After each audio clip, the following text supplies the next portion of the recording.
সাফল্য পেতে এই একটি জিনিস ত্যাগ করতেই হবে, দিশা দেখিয়েছেন গৌতম বুদ্ধ। তার কারণ, প্রতিটি মানুষের জীবনে কখনো ভালো, কখনো খারাপ সময় আসে, কিন্তু মনের অহংকার দূর না করলে সাফল্য দীর্ঘস্থায়ী হয় না।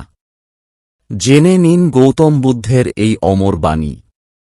তার আগে আমাদের এই চ্যানেলে নতুন হয়ে থাকলে আমাদের এই চ্যানেলটি এক্ষুনি সাবস্ক্রাইব করতে ভুলবেন না, আর ভিডিওটিতে লাইক, কমেন্ট ও শেয়ার করতে ভুলবেন না। তো চলুন শুরু করা যাক। জীবনে আমরা কখনো ভালো কাজ করি, আবার কখনো খারাপ কাজ করি। ভালো কাজের ফলে যেমন সম্মান ও খ্যাতি লাভ করা যায়, তেমনি খারাপ কাজের ফল হিসেবে নিন্দা ও সমালোচনার মুখে পড়তে হয় আমাদের। অনেক ভালো কাজ করার পরেও একটা খারাপ কাজের ছায়া সব ভালো কাজকে ঢেকে ফেলতে পারে।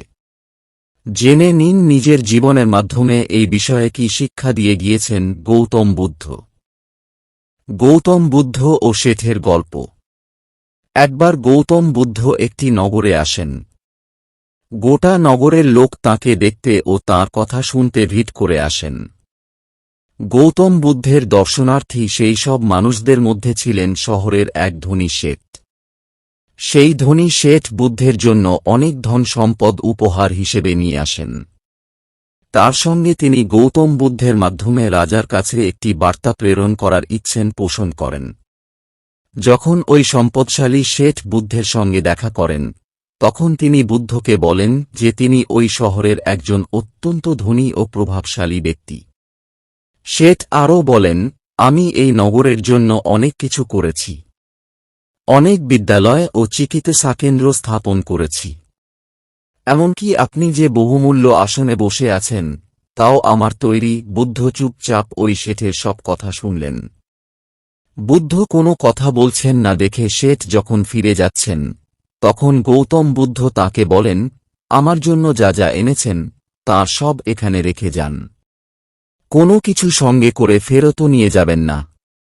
সর্বত্যাগী সন্ন্যাসী গৌতম বুদ্ধের মুখে এই কথা শুনে খুব অবাক হয়ে যান ওই শেঠ। তিনি বলেন, হ্যাঁ মহাত্মা, আমি আপনার জন্য যা যা এনেছি, তার সবই আমি এখানে রেখে যাচ্ছি। তখন বুদ্ধ বলেন, আপনার আনা এই সব জিনিসের কোনোটাই আমার লাগবে না। আমি চাই, আপনার মন যে অহংকারে পরিপূর্ণ হয়ে আছে, সেই অহংকার আপনি এখানে ত্যাগ করে যান।